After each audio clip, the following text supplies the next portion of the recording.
burger, calamari, just whatever. Are you telling me that you have a way to defer the tax situation there? Is that what you're telling me? Yes, absolutely. Yes. And so the first one I was referring to is a 1031 exchange, which only applies to investment real estate. The second one I'm referring to is called a deferred sales trust. A real eye opener to see that there are ways that people can use the regulatory framework, if properly structured, to invest 1031 exchange dollars in things that you would not think were like kind to what they exited from. So it was very impressive. I got to say, you are the first one I've seen pull this off, and I'm pretty hesitant to believe in a lot of these kinds of things.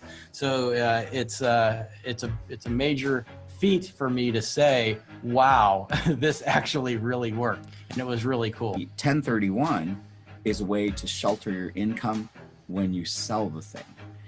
The DST is a way to avoid the 1031 and not have to suffer the time penalty. Our career and during different tax periods, we've seen, these tax avoidance, tax minimization, offshore, all these different strategies undertaken to minimize or avoid taxes. And then I can tell you that, some of them are just not worth the trouble. And so I was skeptical. Admittedly, I was skeptical. I thought, oh yeah, here we go, another one of these, right? And then they say, no, it really is different, right? So look more closely. We looked more closely. We had, honestly, 2 years of conversations. 2 years. Now we were being due diligence at the same time that we were doing due diligence, but 2 years is a long time to be, sort of flirting with the idea of and getting to know the people and getting to really understand the transaction. Yeah, long story short, we got comfortable, although we are not tax attorneys, lawyers, or estate planning attorneys, that at least, from an investment perspective, that, it made sense to sell a highly appreciated asset, get liquid, hold that in this type of a deferred or installment sale type of instrument, and then just be in a position then to do the most important thing. I'm probably stealing your next question, which is time. They say, well, you can't make more time. You can. The deferred sales trust, in a way, allows you to lengthen the investment time horizon for those assets after getting liquid, but before having to feel the tax impact. And from an investment manager's perspective, time horizon is the most important element in investing.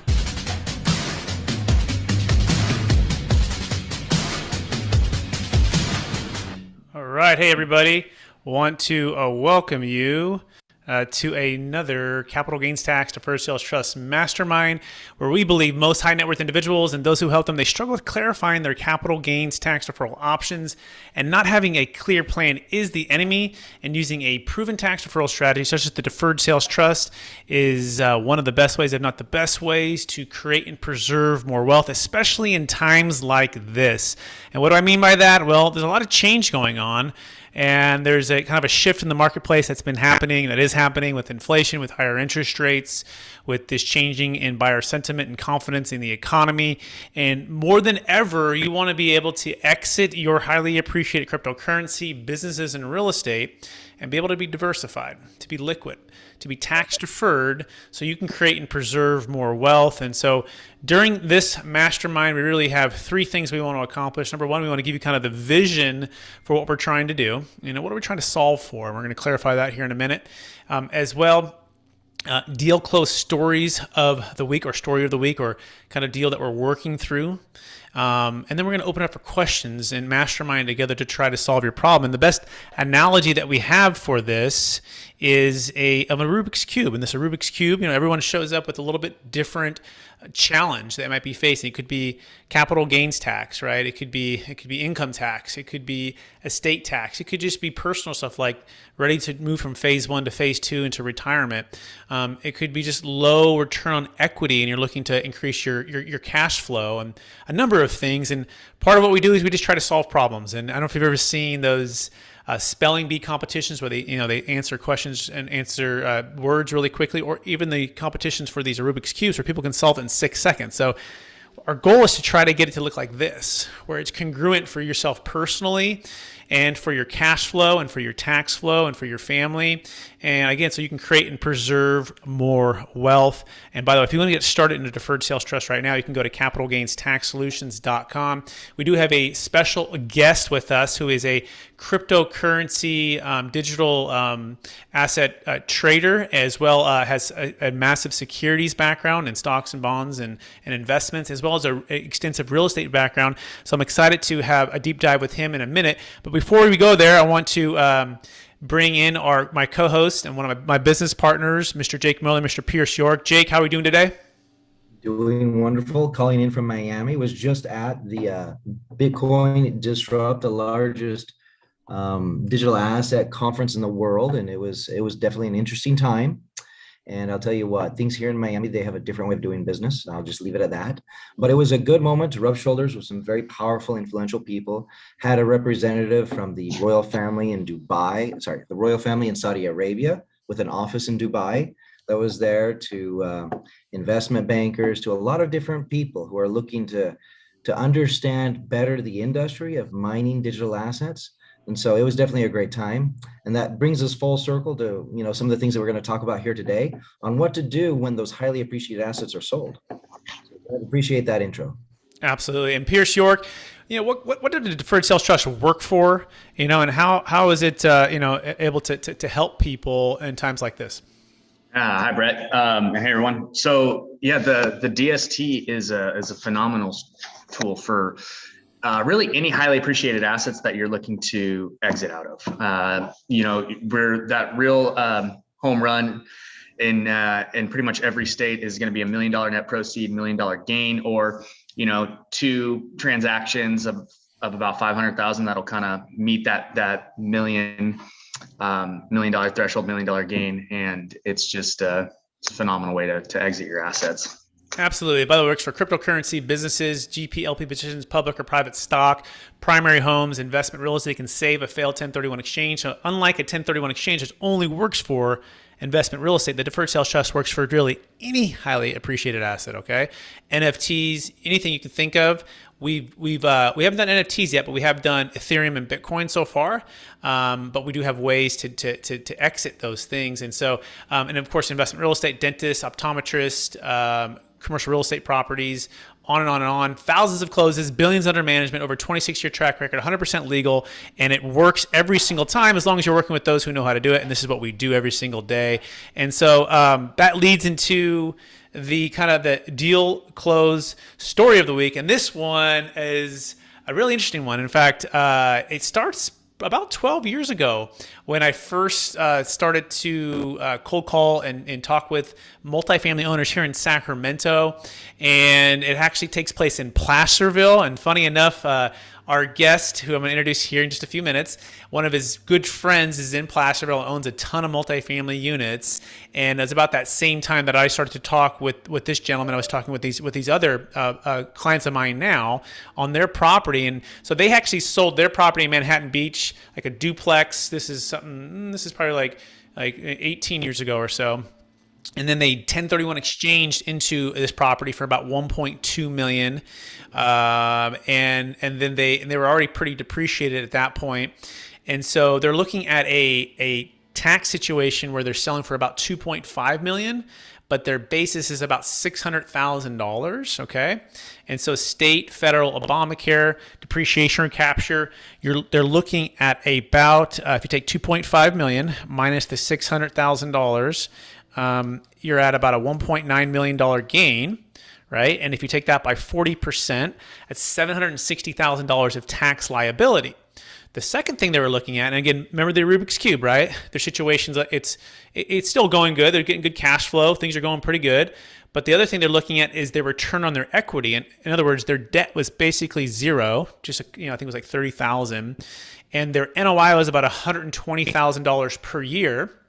And so we did a analysis and we said, okay, what's $120,000? Divide it basically by $2.5 million. What's that return on equity? Let's do that math right now. You take 120, divide it by about 2.5 million, and that equals about 4.8% cash on cash, or your return on equity.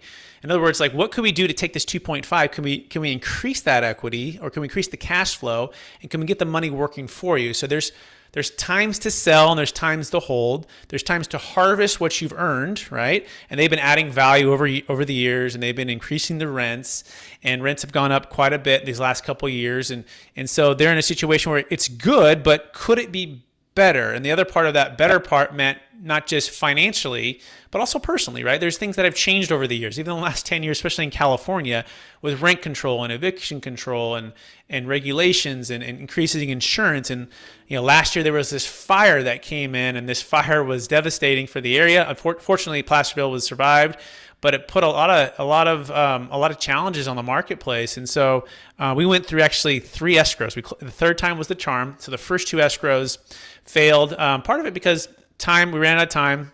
These fires hit. There was permitting issues. I mean, this might have been one of the most challenging transactions, but we persevered and we kept going here. And so finally we closed as of just 2 days ago. And part of why they closed was that they wanted to be able to not only defer the tax, but also increase their cash flow. So what did that mean? Well, on about $2.5 million, now they had to pay a little bit of commissions and closing costs. So I think they end up netting around like 235 total. Okay. They're looking at about an 8% is kind of the goal, about $188,000 in cash flow, right, from the trust. And that's from $120,000.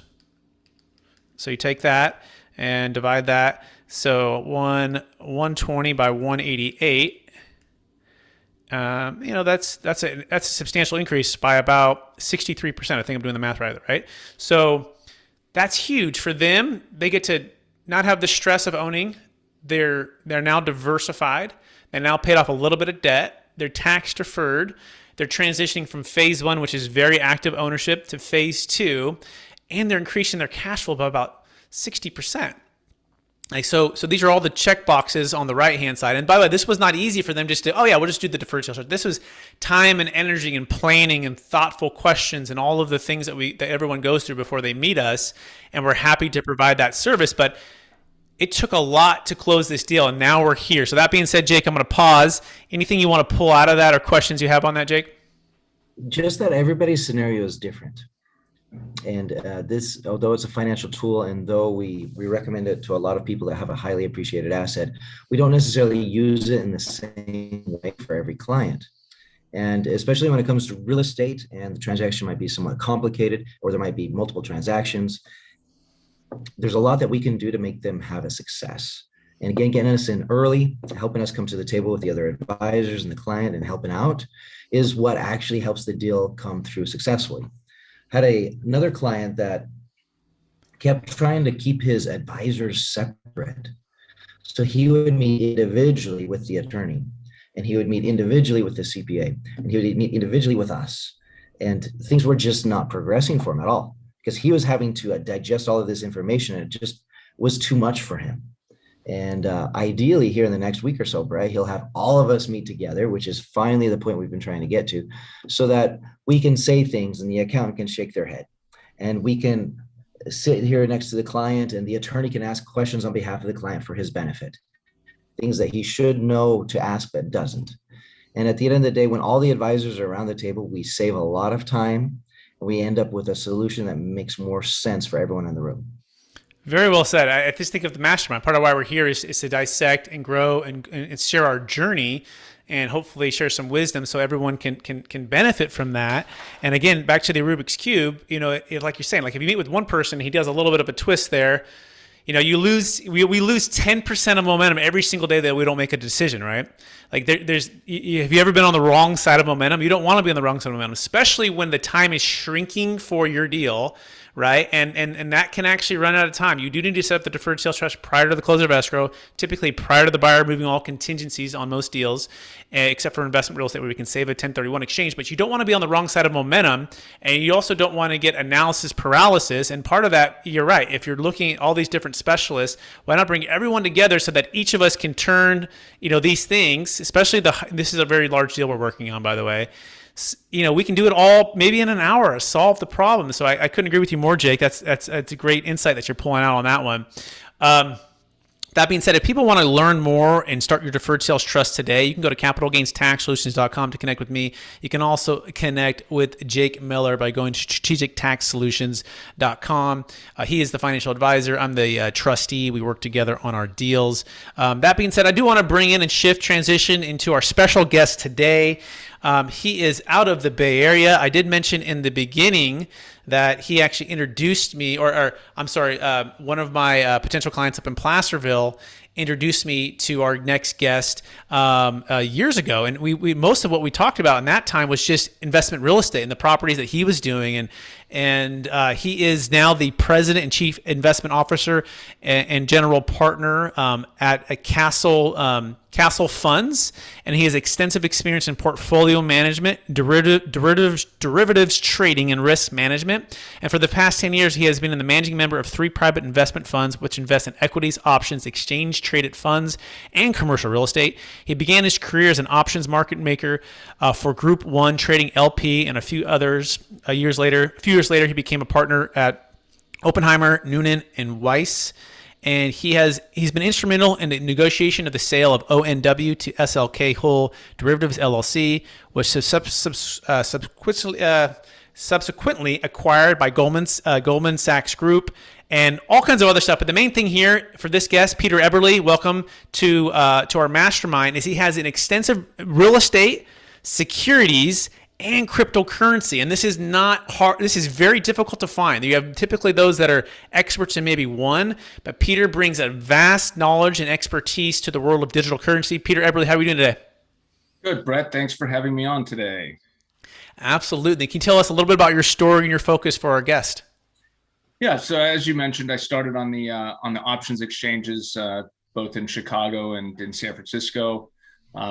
Formed my own company. We had 60 traders working for us at one time, and then we sold that company to Goldman Sachs. Heavy background, obviously, in derivatives and risk management. I ran Goldman's Pacific Exchange operation for several years, and as you mentioned, went into private fund management. I've now brought this derivatives experience over to the crypto world, and we run a few different funds. We're commodity pool operators, so we use Bitcoin futures and options on Bitcoin futures to mitigate some of the volatility in this very volatile market. Excellent. And so let's talk about that volatile market for a second, right? So what is your take right now in the last 60, 90 days, and where do you feel like you're at today and moving forward in the next year or so?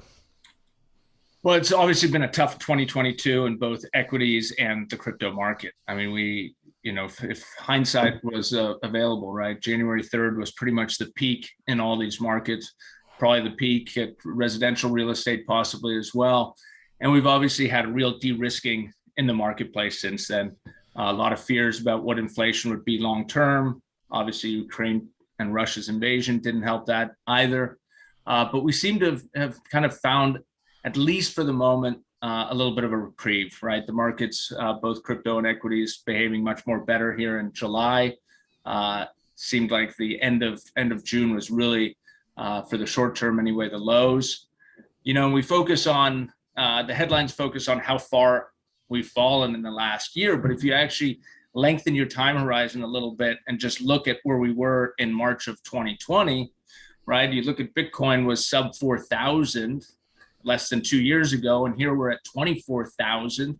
It's been a spectacular down from 69,000, no doubt. But if you have any kind of time horizon, as one of your speakers said in your introduction, right, lengthening of time horizon matters so much. And so we're still extremely bullish in this space. We're still in the early days. There's so many parallels to the .com boom and bust of 2000 that some of us older guys lived through and survived. And even if you would have bought Amazon, Netflix, Yahoo at the top in 2020, you'd still have made massive returns over the next 2 decades, right? In these names. I mean, I remember when we all thought Amazon was a bookseller and that's what they did, right? There's so much more now. And I think that's where we are in the cryptocurrency space. If you have a 5 or 10 year time horizon, I don't think you're going to see returns as high in any other field as you're going to see in the cryptocurrency space.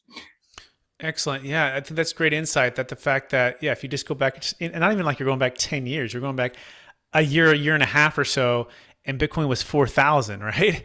And the fact that it's 20,000, that's fantastic. Now the fact that it went to 68, 69 is a part of it, but that in itself makes sense. So that's a great perspective there to lengthen the time horizon, and not even that much more. So where do you think that plays into even real estate investing, even securities investing? Can you connect the three for us and kind of your overall philosophy on investing in different asset classes? Absolutely. And I've got, my kids are in their mid to late 20s, right? And so they've all got jobs and they're starting to accumulate some money and some savings, and they come to me and ask me for advice on investments and things. And the first thing we talk about is time horizon. All right. Is this money that you need in 2 years? Well, if it's money that you need in 2 years, you need to be risk averse, right? If you've got some expenses coming up soon, I'm sure Jake would totally agree with this, right? Those monies need to be, unfortunately, not earning much, right? In cash or something like cash.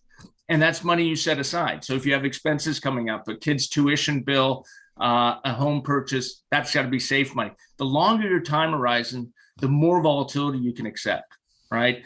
And so if you have a 5 or 10 year time horizon, if you go back in history over our last 100 years in the US, I don't think there's a time you could have bought real estate or equities and 10 years later you weren't ahead of the game, right? I mean, that's just the natural growth progression. And the same can be said about cryptocurrency, though that's a much younger field, right? And definitely more volatile. So you want to have less allocated to the more volatile aspects, right? And have longer time horizons.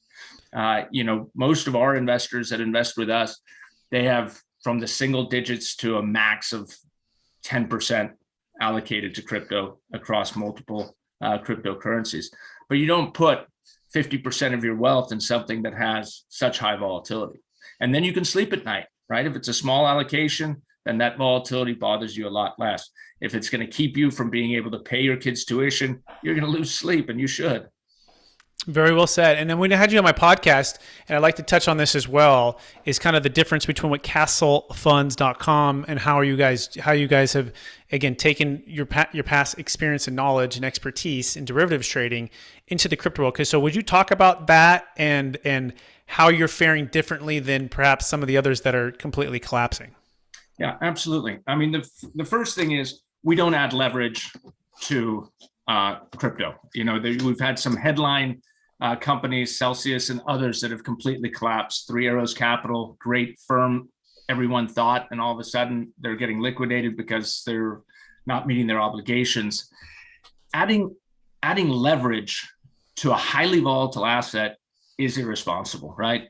Leverage to something like real estate makes perfect sense, right? You have something that isn't going to get liquidated on you because the value drops 5 or 10% in a bad market, right? You're not going to be auto liquidated as you are in crypto if you add leverage to it. Stock market, the max leverage they allow you to do is 50%, right? That's Regulation T. That's a risky environment too, to take on that much leverage in the stock market. You probably want to do less than that. But some crypto exchanges throughout the world allow 20x leverage, which just adds fuel to the fire, right? Then you have this incredibly volatile asset, and now you have people getting liquidated. So that's the one thing we don't do, is ever use leverage. What we do use options and futures for is it works like home insurance. We protect the downside so that when there are these larger moves, we will still suffer losses, right? I mean, this year, if the market's down 50%, we still lose some money, but we lose less because we actually buy some protective puts on the downside or sell futures against our position. And we do this in a tax efficient manner also. We're always very aware of that as well. So we use options to hedge some of that volatility and some of that risk. Excellent. I'm going to open up to Jake Miller and ask a couple questions here and see if he can dive in and see any insights here. Jake, go ahead. Yeah, no, I was just going to comment that I think that this is such a critical discussion at this time right now for a lot of our clients with deferred sales trusts. A lot of times we have a presentation here where we discuss what is the deferred sales trust and how do people get into it. But this is very timely for a lot of our clients who really need to diversify. A lot of clients, the deferred sales trust comes in after they've had the very biggest transaction of their lifetime, and they sold that cash cow business, or they sold that piece of real estate, or they sold whatever it was, that will help them amass an enormous amount of wealth, and that had grown over several different years. And now, just like Peter's commenting, people need to be a little bit more agnostic about asset class and take into respect the duration. Everything that Peter is saying is spot on.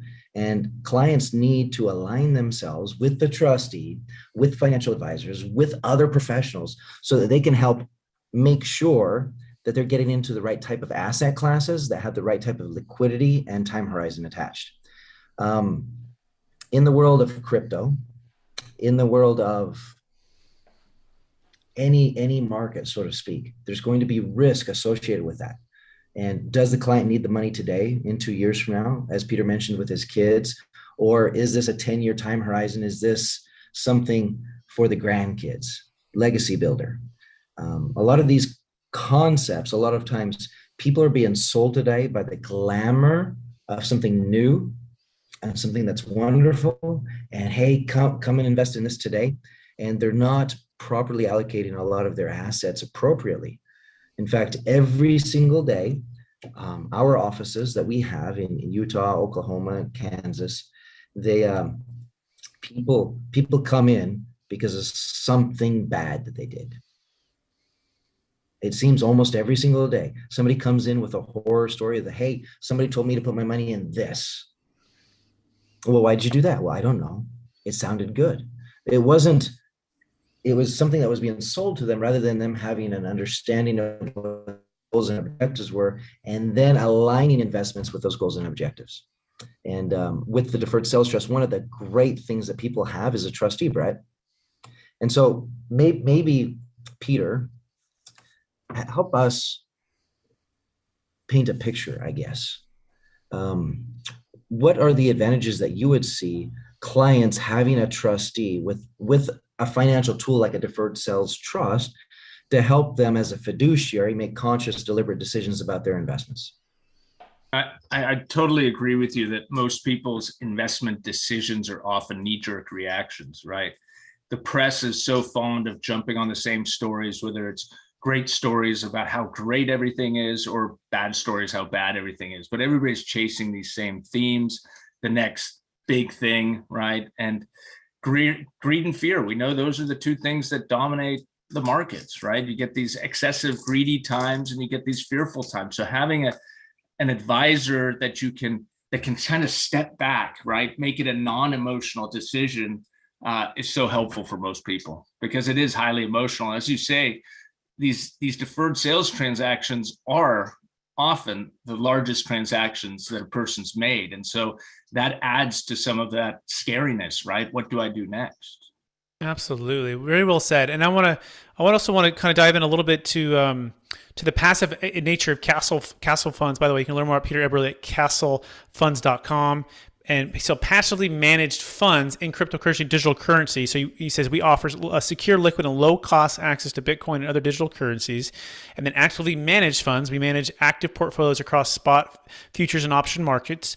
And then proprietary technology. So we kind of established that you guys manage and help people do this passively, right? You guys are actively doing it.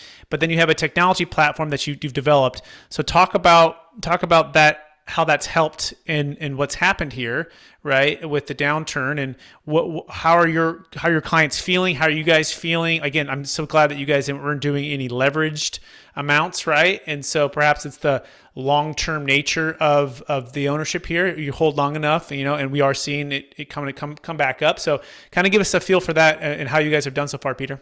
Yeah, and technology-wise, I think that's an important component. Is again, we're talking about a highly volatile asset, and we are a privately registered fund. And so a lot of our competitors, they send out monthly statements, which is all that they're required to do. And in the meantime, their investors are in the dark as to how their investment's performing, right? And so the tools that everybody has access to now on discount brokerages like E-Trade or Fidelity, some of those risk management tools that an individual investor has access to weren't even available to us on the floor trading 20 years ago, right? So that's come a long way. But there aren't the same kind of tools yet for cryptocurrency trading, right? And so what we did was we actually built a portal from the ground up that we're actually going to start licensing to RIAs and to other investment managers where they'll have the same transparency. And so we keep all of our coins off exchange in third-party custody, right? We keep them with an actual trust bank so that they're not, they can't be hacked. They're not commingled with other assets. So they're kept completely offline. But our system can still see those coins. They can see the coins or cash when it's on an exchange for trading. We can see the coin or cash wherever it is. And so we're able to give our investors 24-hour, 7-day-a-week access, right? This market is different than the equity market. It trades day and night, right? It trades as much as in the Asian market hours as it does in the US market hours. So having that ability to actually see how your investment's performing and not just wait until the end of the month really is a competitive advantage, we feel. And we're going to be able to share that with select registered investment advisors as well. Absolutely. I want to shift a little bit to real estate, right? Because that's where I originally met you, right? And then I found out the cryptocurrency aspect of it. So to talk about, because a lot of our clients are real estate, right? They're like not crypto, right? There's like the opposite of, in their world, although they're curious and they might dabble some, right? But talk about your extensive real estate expertise and investment, right? And knowledge. And then two, how you've transitioned to do both, right? Talk about kind of that journey there. Yeah, so I really got heavily into commercial real estate after I sold my trading firm to Goldman Sachs. And my brother is a real estate broker, a commercial real estate broker in Reno. I do have my brokerage license, so I've never transacted for anyone besides ourselves. And we invest in light industrial properties, so warehouses, that, nothing fancy. These are either, it can be small spaces. In Fairfield, we have a 20,000 square foot building that has tenants that lease from 1,000 to 4,000 square feet. We have other properties in Berkeley and Richmond and Reno and Carson City that just not very sexy properties, but highly resilient in economic times, right? Distribution, warehousing, automotive. So really the nuts and bolts of economy. So, we go through cycles of bust and boom a little bit also, but not as much as the office space, for example, is feeling right now. So that's on a day-to-day basis, my brother actually manages that business for us. We're always in the market looking for opportunities. And I've always been more on the trading side, right? First with equity options and now gone into cryptocurrency. It was kind of a natural transition for me there. But I wasn't super early to the game either. Castle Funds started in 2017.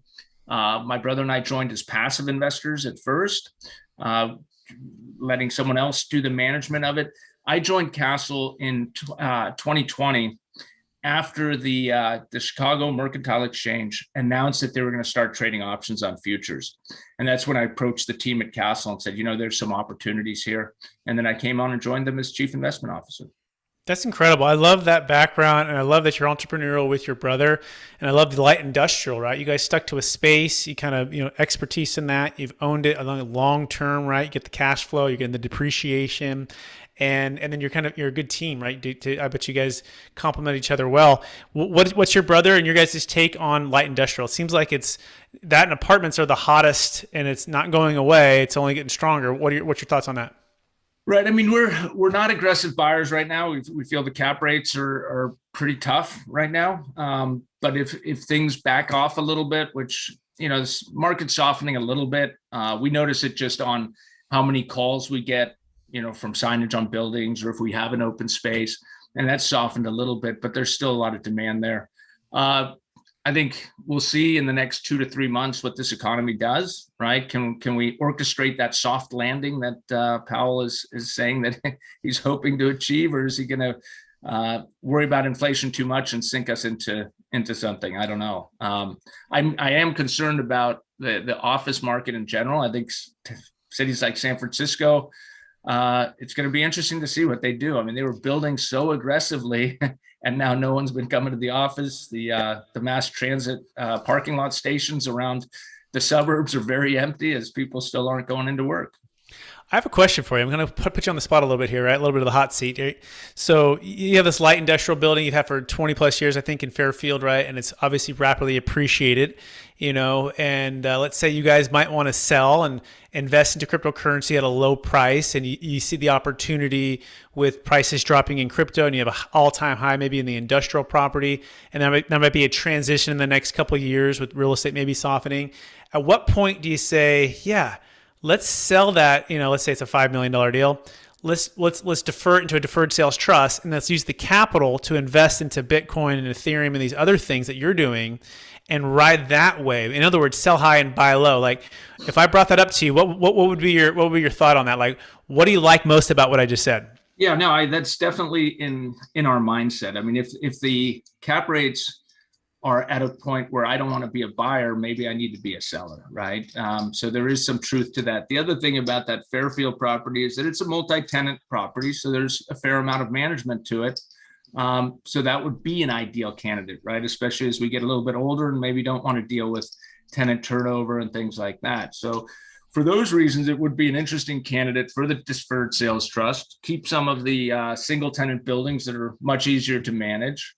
And as you say, I mean, I think what we're hoping to do is to bring up rents quite a bit in the next year or two, because they are smaller tenants. They're on shorter leases, as long as demand is there. And then a sale would be a potential, and definitely a deferred sales trust would be the thing. I mean, the big advantage I see of your deferred sales trust over the 1031 exchange is just the time, right? You're just under such a time crunch with the 1031.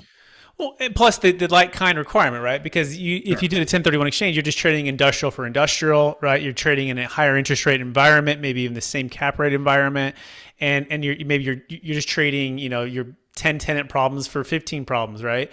And so what we can do with the deferred sales trust, which I think is so key and transformational, is to say sell high, diversify, and then put them into Bitcoin at 20,000, right? And ride that up to $68,000. So all of a sudden you bought low in the context where we were, a year ago with $69,000 of Bitcoin, and you're working that game, right? It's like it's options and futures tradings, but with real estate, all tax deferred. So do you mind if we dissect this a little bit? Because I'm just kind of curious. Like, what do you think? What do you owe on the property in Fairfield? And what's the basis, and what do you owe? What's the basis, and what do you think the sales price would be? We owe nothing. The basis is extremely low, especially after depreciation, and your sales price was pretty spot on. Okay, so is it exactly? This is an awesome example. This is okay. great. So we didn't prepare this, so I appreciate Peter working with us here. So okay, so let's just take 5. Let's say debt is 0, basis is 0. Basically, we'll just use it simple math, right? State of California, is 5 the right number? I don't know if I said 5 or 10, right? So 5. Okay, and so if we take 40% of that, right, that's a $2 million liability. Right. And so step 1, form a DST. Step 2, by the way, I did sell a $8.3 million deal right there in Fairfield, a retail small grocery anchored anyways. But we sold that for $8.3 million a few years ago. But right there, $2 million is deferred. So you got $5 million in the trust. And what we would do, in my mind, how we would architect this is $5 million goes in trust. And by the way, if you own it with your brother, 50-50, just keep it simple, 2.5 into each of your own trust, right? And now you're tax deferred together, about $1 million each extra there, which is great.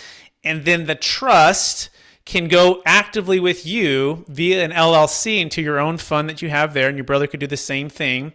And you can own that LLC, okay?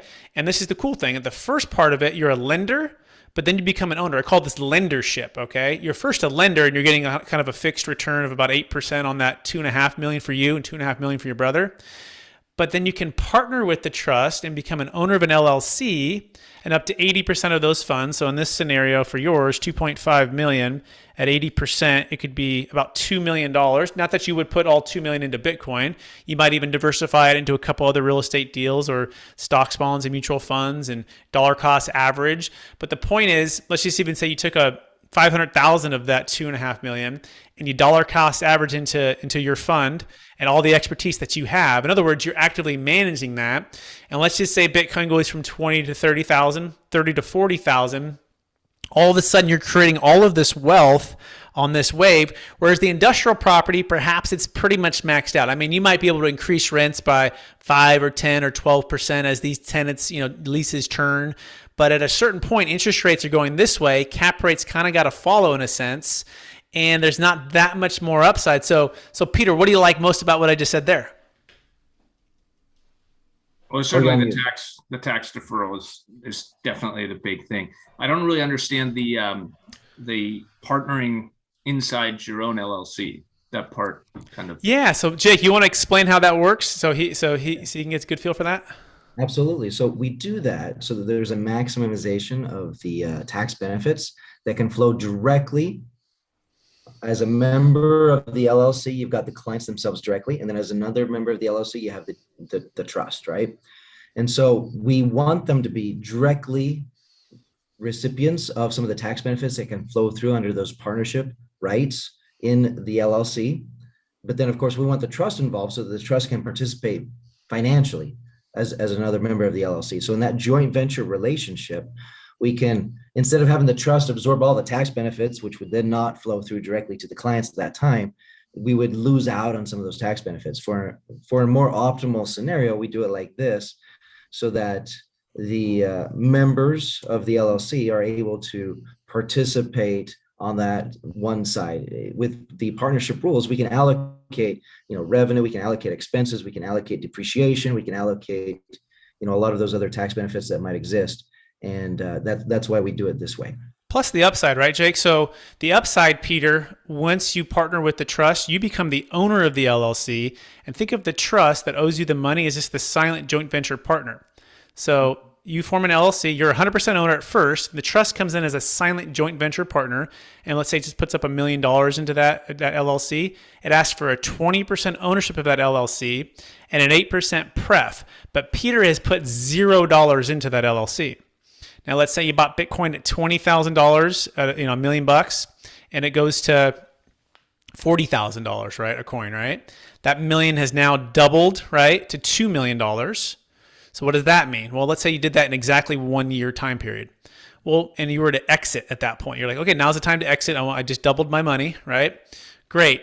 The first million would go back to the trust plus an 8% pref, which would be $80,000. Which, by the way, remember when we set up the trust, we set it up as an 8% compounding rate of return. So we mirror that. So that's kind of like a wash. It's just going to go into there to pay you anyways. But that other 800,000, that million minus so it'd be about 920 at that point after you paid that pref. Okay. That 920,000 would be split 80-20, 80% to Peter, 20% to the trust. That 80% now, you can form promissory note number 2. Okay, so you have one trust. Remember, we started with 5 million, and you had half of that, just say. So now you have 2.5 million. And now you have not only 2.5 million on the original amount, but you have a new amount of about 80% of 920. So that would be $736,000.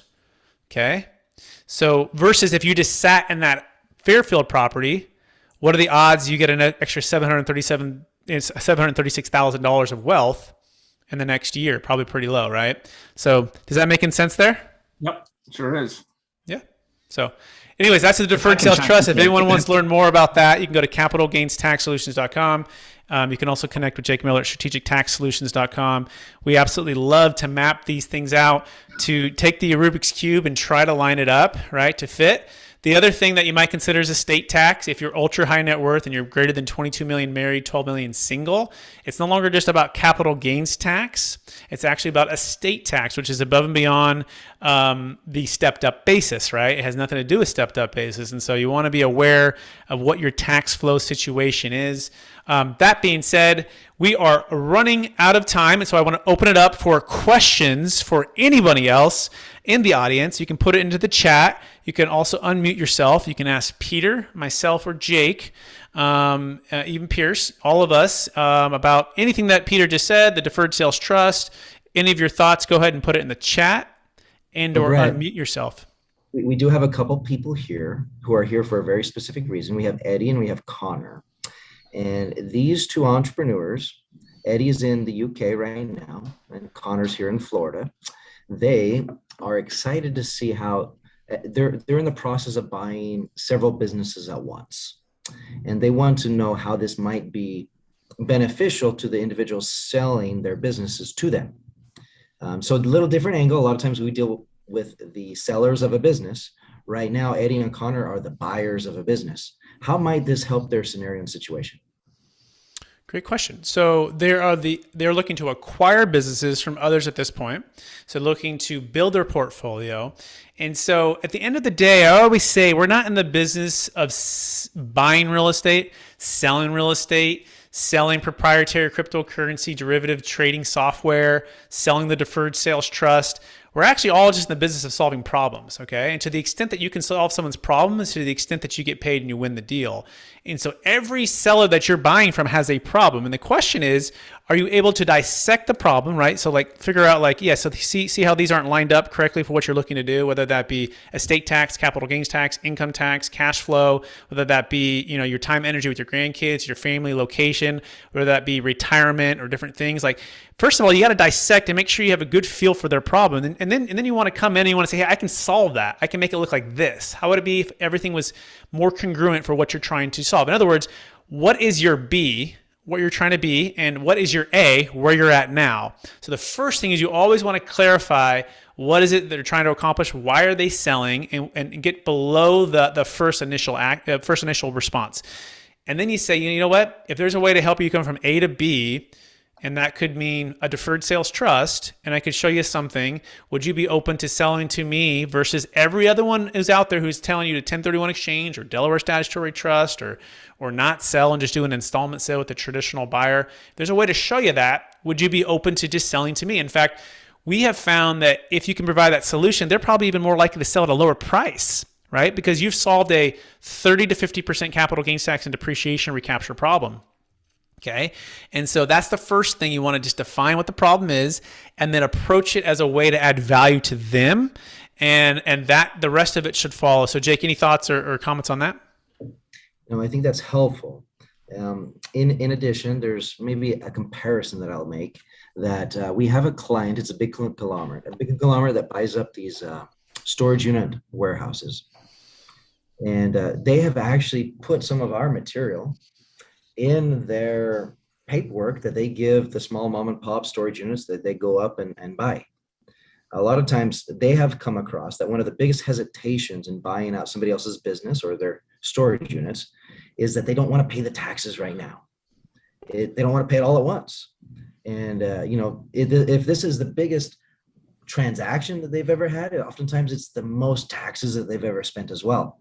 And so to help them overcome this obstacle to selling their storage units to the big conglomerate, the big conglomerate provides them paperwork on the deferred sales trust to help educate them on what their options are, because most people just don't know that they can have the transaction, they can receive the proceeds into the trust, and that means that they do not need to pay the taxes today because it's deferred. Yeah, 100%. It's a mathematical equation, right? Do you want, like a Peter situation, do you want 3 million because split between your brother and you, or do you want 5 deferred?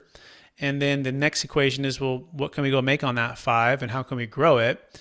And then the next bigger one would be, well, if Peter's worth a certain amount, how do we get it outside the taxable estate at the same time? In other words, what are the problems? What are the challenges? And what are the options? And it could be a mix. Peter might do a partial 1031 exchange and a partial Delaware statutory trust and a partial opportunity zone and a partial deferred sales trust. Like, it's not a have to do just one or the other. We want to figure out what's the best solution. Capital gains tax solutions is part of what we're plural. We're not capital gains tax solution, just no S, right? We're plural. And we want to help you and guide you. Again, you can go to capitalgainstaxsolutions.com to learn more about that. Does anyone else have any questions or thoughts on anything that I just said or Jake said or Peter said? You're happy to answer that. You can unmute yourself. You can also type it in the chat. Yeah, I just have something really quick. I was talking to a gentleman about this idea that he's got a building. It's worth $10 million, right? But he's making $150,000 $1,000 a year on this building, right? And I was explaining to him, I was like, look, like you can sell this building and defer all tax, and at an 8% pref, you're making more like $800,000. Yeah. $800,000 Yeah, instead of 10 million. 150,000. Yeah, if he has no debt on it, if he had debt, that'd be different. Yeah, Yeah, yeah. I was like, you're so able to maximize highest and best use. So if you're, kind of going back to the whole, Eddie and situation where you can bring yourself as a leg up on this business if there's competition by offering them, hey, look, like this is how much more you're actually going to make, like in the long run by going with me and letting me bring you this solution that's absolutely phenomenal, right? And it's just that's just something that I've been kind of using and showing side by side comparisons. Draw a line down the piece of paper and draw a line down a piece of paper and just say, do you want an old depreciation schedule or a new one? Do you want optimal timing and be able to dollar cost average and diversify into different investments? Do you want to increase your cash flow or keep the lower cash flow? Do you want to be able to pay off debt or you want to stay in debt, depending if they have debt on the property? And just help them define that, and just literally put it on a piece of paper and just check all the boxes and say, do you want to be passive or active? Because you could be both with ours. Do you want to deal with, California is pretty easy. Like we beat up on California, rent control, eviction control, a lot of new regulations and different things that are coming along, or, New York, we do deals in New York and New Jersey. It's just, high regulation states. Or do you want to be able to diversify into these, pro business states and investments in real estate and cryptocurrency and securities when it makes sense. So that's the key. Like just help them to clarify what they want and then draw a line down on a piece of paper and just say, here are all the boxes on the right for the deferred sales trust that solve that. And then here's where you stay where you are. But I can say that real estate is like the religion, and the religion of the 1031 exchange is the doctrine, and it's the main doctrine. And I love real estate and the 1031 when it makes sense, by the way, when it's a buyer's market or you use value add, forced appreciation opportunities. But when there's not, it becomes your enemy, right? And so it's helping people to think about, instead of Blockbuster, thinking Netflix. But it's like riding a bike. You've never rode it before, so it's going to be a little bit uncomfortable, right? You're going to have to put some trust and faith in a third-party unrelated trustee. But by the way, you've already done that with qualified intermediaries. You put your faith in those third-party qualified intermediaries or those IRA companies that have custodians that are third-party. And so the key is something a little bit new, and you vet it and you go through it, and then you get comfortable. And then you're like, oh my gosh, this is Netflix. I'm never going back to Blockbuster ever again. And if you want to learn more about all of that, you can go to capitalgainstaxnews.com. We are up against one more question. We have one more question for either Peter, Jake, or myself. Does anyone else, or Pierce, does anyone have question, thought, comment? You can unmute yourself. You can put it into the chat. And otherwise, you could be thinking about inviting someone next week, every Friday, 10 a.m. Pacific Standard Time, 1 p.m. Eastern, to this mastermind. And also, Eddie, do you want to unmute yourself and say hello from the UK? Yeah, I was just thinking of doing that. Hi, everyone. I'm Eddie. My business partner, Connor, here is on the call too. So our situation, what Jake was just saying, is we're in the position of buying a few businesses. One of the biggest ones is 18 million. And they're in the position of, they've accepted our offer and they're all good to go, only because I mentioned the trust to them and that we can solve the problem that they're having. So after selling the business to us, they wanted to put the money into another business, other businesses, but they didn't know anything about how this trust works. They want to reinvest. So as soon as they sell and receive the proceeds, they have another business they want to invest in. So that's one of the ways that this trust is a perfect fit for them. Yeah, it was literally the perfect fit, and it overruled everyone else in competition with us. So yeah, it really helps us out. You were in a bidding competition. I didn't know that. So this gave you the leg up and won you the deal. Yeah. We only found out. I think I only found out yesterday, just as a last minute thing. And what you mentioned to us in our call early this week really gave us a leg up. So yeah, we're in a good position right now. Well, Eddie, that warms our hearts. This is why we're here. We're here for the entrepreneur like yourself that are trying to maybe compete with the bigger, whatever, fancier, that maybe aren't as dialed in like you are with someone like Jake, to be able to use a strategy which makes all of the difference. And that literally is the number one challenge that people have before they sell, is this capital gains tax or estate tax. And if you can solve that problem, man, you help to change their family tree too, because that could be their biggest deal. And how many partners, all the stuff. That's amazing. Congratulations. By the way, where is that business? I'm just curious, what state is it in? Can you share that? It's in Minnesota. Okay. I think it is. Yeah, I don't remember off by heart right now. It's a At the top of my head, I don't remember. That's I think fine. Minnesota's Minnesota. fine. By the way, that's where the Monday morning quarterback came. It's funny that you say this, right? The Monday morning quarterback happened in Minnesota, across the street from the Minnesota Vikings Stadium, where a gentleman sold $20 million at the peak 2006, an office, like industrial property. And then 5 years later, after he was invested securities, investments in deferred sales trust, conservative stuff, he bought it back at 60 cents on the dollar, 40% discount, all tax deferred, sold high, bought low. That's the Monday morning quarterback with the deferred sales trust. And that's what changed it for me. Like, it literally was like, this is the future if people can understand how to do this. And really it was if I could help guide them, right? Because that was my passion. Like, I want to guide them and lead the way by doing the deals with my clients and then educating and coaching everyone else to do it as well. So I'm really excited, Eddie. Congratulations to you. We're looking forward to working with you. Jake, any last thoughts, and where can people find you if they want to find you? Thanks everyone for being here. Thanks for joining us all the way from the UK, and everyone else here who's on the call. Peter, I think that you and I offline should get in touch. If Brett, you can connect us. I would like to beta test and try to break your new tool for crypto, for the clients, the consumers, to see what the risk tolerance is and everything else like that. I do a lot of beta testing for software in regards to investments in general, so love to participate there. And of course, people can reach out on the website. There's a booking tab and there's an 800 number. So 1-800-773-1848 or strategictaxsolutions.com. Amazing. And Peter, if people want to get in touch with you, would you mind one last time was the best place for them to find you? Yep, castlefunds.com. You can find out information, fill out a get more information tab there. We deal with the accredited investors only because of the type of investment product that we are in as a private fund. Jake and Brett, appreciate today, and we'll definitely want to continue our discussions. Thanks, Peter. Pierce, if people want to find you, where can they find you? Yeah, you can find me at kingdomluxuryrealty.com or on the podcast. I'm doing a lot of the episodes as there, so you can listen in, rate, review, subscribe, like, comment, share, post for all the algorithms. Absolutely, Pierce. Thank you. And that's the Capital Gains Tax Solutions podcast, by the way. And I just want to thank everyone for attending or watching the replay of this. And as a reminder, most high net worth individuals and those who help them, they struggle with clarifying their capital gains tax deferral options, and not having a clear plan is the enemy. And using a proven tax deferral strategy such as the deferred sales trust and working with someone like Peter, right, to do passive investing into cryptocurrency, and someone like Jacob Miller to do anything investing, but securities and real estate and entrepreneurial ventures is an amazing way to create and preserve more wealth. And if we can help you at all with any of your exit planning or your wealth building, I encourage you to go to capitalgainstaxsolutions.com, start your deferred sales trust, download the free ebook, check out the brand new book that's coming out, Building a Tax-Deferred Exit Strategy.